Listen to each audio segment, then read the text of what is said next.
Tony Jones with us here on the Bill Riley Show on Utah's #1 sports talk. We're 3 weeks to the day away from when the NBA season's supposed to begin. 21 days from now, games begin in the bubble. Teams are down there getting ready to begin practicing, acclimating themselves to life in Orlando.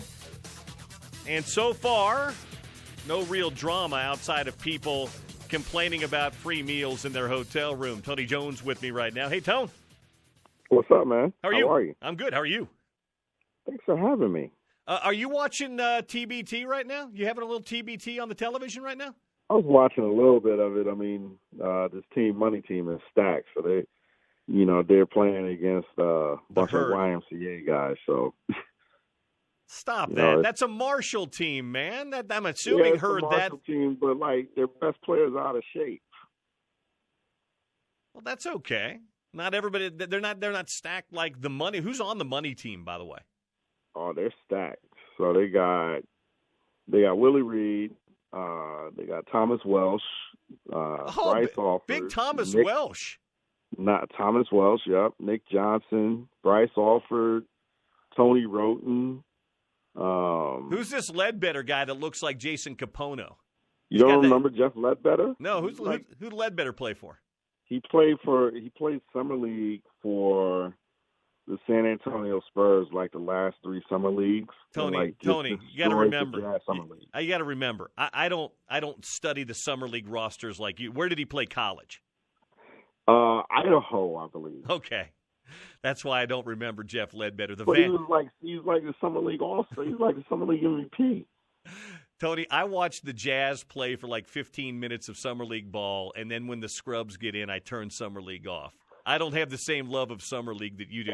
Now, if he is at Vivint just killing people. If Summer League were being played this summer, because I've been jonesing so much for basketball, I would be glued to Summer League this year. That's why I'm glued to TBT, because I like TBT because it's a pretty decent level of basketball. But I just love wait a minute, I haven't seen that guy in like 15 years. What's up with that guy? Now, I love like rediscovering guys I watched play in the early to mid 2000s. Yeah, well, it's funny because Thomas Welsh right now looks like Dirk Nowitzki out there. He's hit like 4 threes in the first quarter. Thomas Welsh, though, that last year at UC, he had an unstoppable baseline jumper from about 16 feet. And in his senior year, he finally was able to step out and shoot threes. But the first 3 years he played at UCLA, if they got him the ball on the baseline, he was money from about 16 feet. It was funny because for the first 3 years of his career, I mean, they just ignored the guy. Then, his senior year, they started giving him the ball a little bit. Got him drafted second round in the Denver Nuggets, but 7-footers who can shoot the ball, man, and who are in shape. They're a premium at the TBT level. Is he a G League guy or is he playing overseas? I don't know the answer to that question. I know that he was in the league probably as recently as last year, I believe. But he was always like a 15th man type. Was that Tony Roten? Hey, that's Kyle Wiltjer. Yeah, Kyle Wiltcher's got himself he's got some tats and a badass goatee now. He actually doesn't look like a choir boy anymore. In the hairstyle, like he looks like a completely different guy. He doesn't look like Opie Cunningham anymore. Yeah, that's exactly right. Okay, and then Tony Roten's on that team too? Yes. Okay. Yeah, they're stacked. Yeah, that's a good team. Team Marshall has no team. no, the herd that are going to be one and done here. So yeah. Well, no, they won a game. So. So they're in the round of 16. So they've at least won one. So yeah, none of the local teams playing this year. I reached out to Sean Green, and he just, I think with the COVID, because those guys had to raise a little money between the COVID and then having to basically leave your jobs, whatever that might be, for 3 or 4 weeks to play, or 2.5 weeks to play in Columbus was a little too much for those guys. Well, the thing with TBT, I mean, it's a different tournament than it was in 2013. Like, right. In 2013, you could have, jobs and you can kind of be an everyday man and play and be successful. And now you got to have, I mean, you look at Team Money Team, the funny thing is they're probably not the most stacked team in this tournament. I mean, overseas elite is. So the way this tournament has morphed in the seventh year of the tournament, I mean, you got to have a team of pros, like legitimate.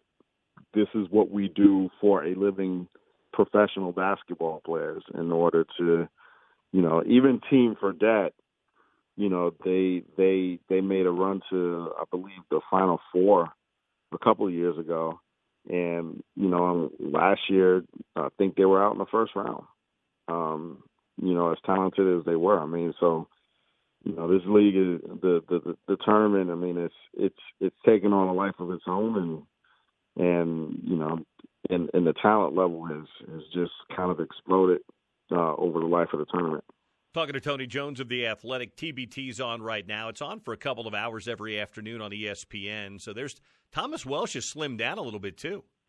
Yeah, he's got that. He was never a big guy. No, but he was a little thicker when he was at UCLA. He's thinned down. Anyway, if you're wanting to watch a little basketball for the next couple of weeks, for the next week or so before the NBA gets cranked up and going, TBT's on every afternoon, so you can watch it on ESPN. Kyle Wiltshire just got himself a technical foul for throwing a ball at somebody.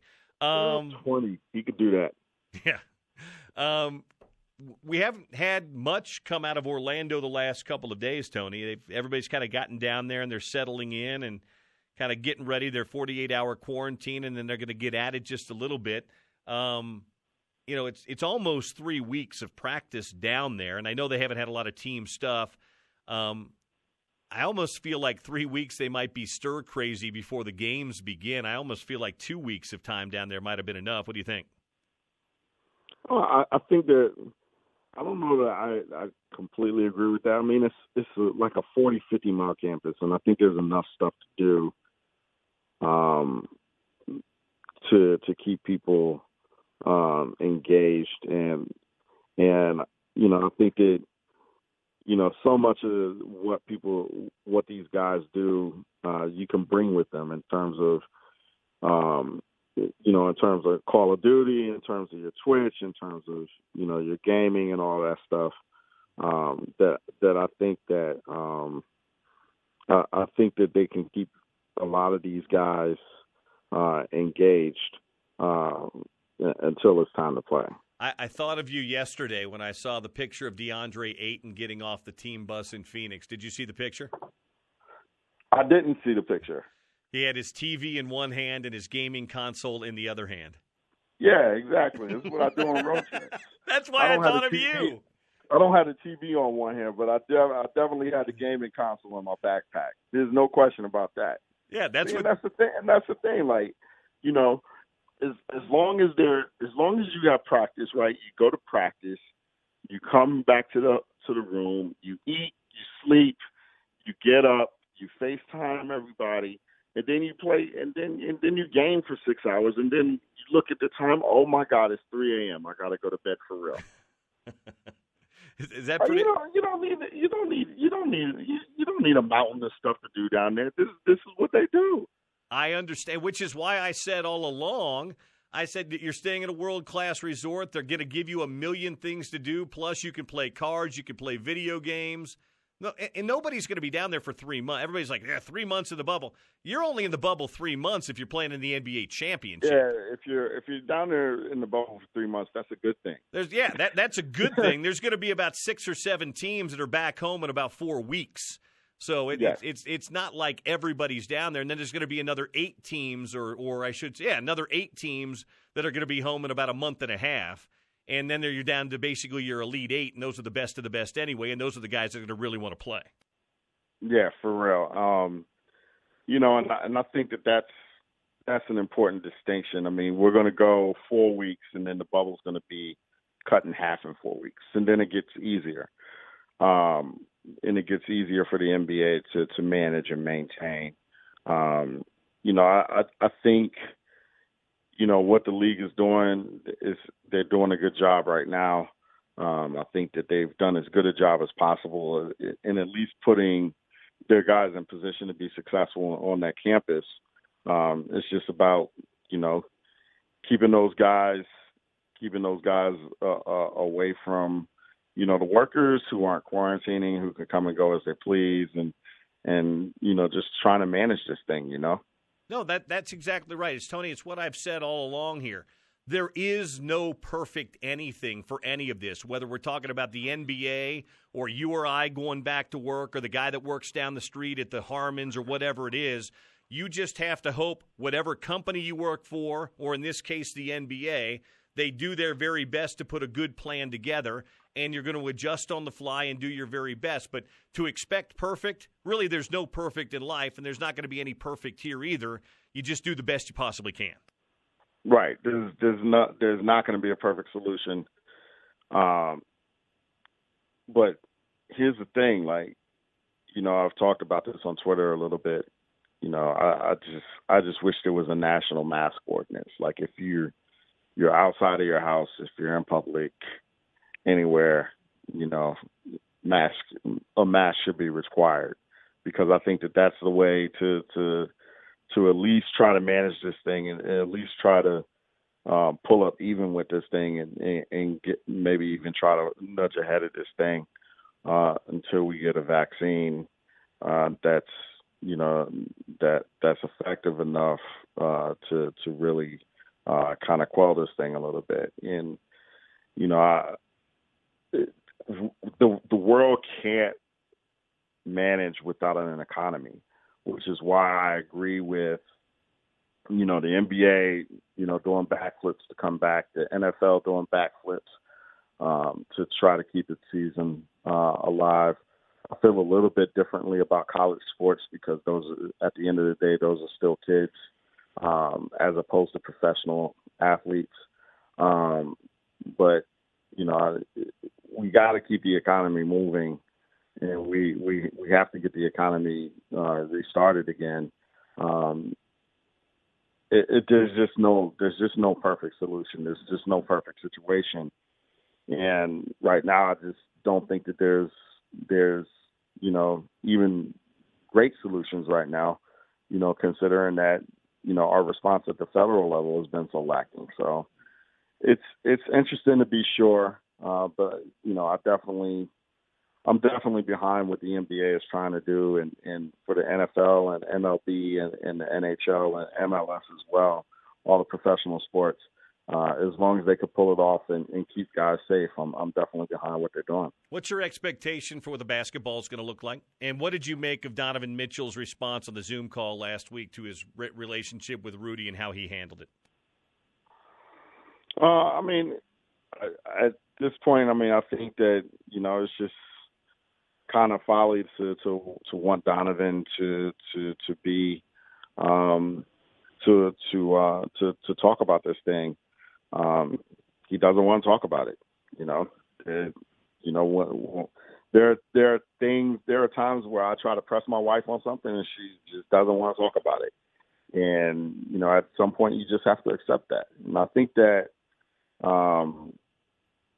I think that the criticism that Donovan has received for not talking about it, I think it's a little bit misplaced. If he doesn't want to talk about it, I think that he doesn't want to talk about it. I know for sure that, I spent weeks trying to get him to talk about it, but at some point you just got to deal with it. So, that's the way Donovan's handled it is the way Donovan's handled it. The way Rudy's handled it is the way Rudy's handled it. I think that, for me as a reporter, I can't wait for basketball to come back so we don't have to talk about that anymore. Because I think that we've been talking about it for months and months and months. So I think that everybody kind of involved, with this thing wants to know what the Jazz will look like with those two on the floor. And if the Jazz go out there and they win a bunch of games, then guess what? And this isn't something that we talk about anymore. But if the Jazz go out there and they look disjointed and they look disinterested defensively, like they had so many times this season, then yeah, we're going to talk about it some more, because I think that's the baseline of what we have is, how do those guys look from a chemistry standpoint, good or bad. So what do you think we're going to see, good or bad Jazz? I don't know. I think so.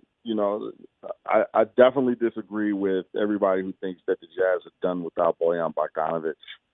I think that obviously Bojan is a big loss, but I also think that it gets the Jazz's best defensive team on the floor. And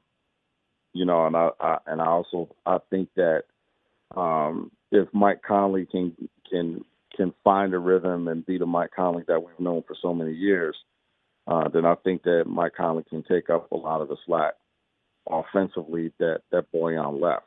So that Bojan vacated. But at the same time, the question is, how do the Jazz look in terms of how in shape are they?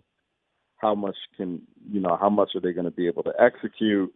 Are they going to be able to make teams pay that try to load up on Donovan Mitchell like the Houston Rockets did last year in the playoffs? Are they going to are they going to be able to get Rudy involved and keep Rudy involved? Is Rudy going to make sure that he stays 100% engaged defensively? So there are definitely significant questions that I have for the Jazz going into the NBA's restart. But at the same time, I still think that, with their ceiling, I think the ceiling is lowered a little bit without Bojan Bogdanovic, but I still think that they can win around and get to the second round of the playoffs. So you see their ceiling as a second round? Yeah, I see their ceiling as a second round team. I think that's, without Bojan, I think that's where it hurts them the most. When they get, against the Lakers or the Clippers in the second round, I think having no Bojan, not having that firepower, I think that's where that hurts the most. I agree with you. And I think matchups pretty important, too, for them to get out of the first round. If they draw the Rockets, that could be a one and done for them. Agreed. The Rockets are just their nightmare matchup. Yeah, they are. Their worst matchup in the NBA. No question about it. And it'll be a mostly rested Rockets team, too. The one advantage sometimes you have with guys like Westbrook and Harden is the number of minutes they play, and now they've had 4.5 months off. So, their tanks will be back in full again. Yeah, absolutely. And, I think that – but, here's the other thing at the same time. I think that with no home court advantage / disadvantage, I think coaching becomes significantly more important in the NBA's restart. And I think that the Jazz are one of the best coaches in the league. And I think that helps the Jazz as well. By the way, you heard that a little too soon, Tony Jones. 51-47 late first half. Wait a minute. What happened? They started hitting some shots. When we started the interview, they were down 20. Not anymore. Down 4, baby. Don't you ever. We are. Marshall. Don't you ever. I had to, so I have, we're putting a new floor in my house. So I had to go to the quietest room in the house to do this interview. And that room does not have a television. So I don't know what's happening. So we went from like 18-4. Yeah, 50, that's what you're telling me? 54-50 with 2.5 to play. No way. Time for that money team to actually play a little defense. Well, they were playing defense. They were getting all types of stuff. They were up. They had it was like 40-22 after the first quarter. Not anymore, baby. That's ridiculous. By the way, are you putting the floor in yourself? I am not putting the floor in myself. Is it parquet, hardwood? We're putting some hardwood floor in there. It's what we're doing. It's a sneaky little secret. What me and my wife are doing. We're upgrading the house so that if and when it becomes time to sell, we can get more money. That's not really a sneaky little secret. Most people do that. Oh, okay. Yeah, I'm sorry. Hey, go back to watching this. Enjoy it, and we'll talk to you soon. No problem, man. I appreciate it. Thanks, Tony.